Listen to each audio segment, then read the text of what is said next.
হেই সুন্দরী আপুরা, এই নতুন সুন্দরী বধূকে দেখে ভাবলাম একটু ভিডিও করি। আমি যাচ্ছিলাম রংপুর এক্সপ্রেসে করে রংপুর যাচ্ছি।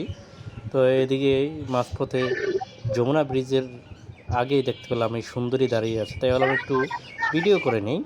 তা আপনারা বলেন তো এটা কোন ট্রেন আসলে? উত্তরবঙ্গের জন্য মনে হয় এটা নতুন একটি ট্রেন, আমার যদিও নামটা জানা নাই। তাই আপনাদের কাছে আমার প্রশ্ন থেকে গেল, যারা জানেন তারা একটু কমেন্ট বক্সে জানিয়ে দেবেন যে এটা আসলে কোন ট্রেন। তাই বললাম একটু ভিডিও করি, যেহেতু আমার চলার পথে সামনে পড়ে গেল।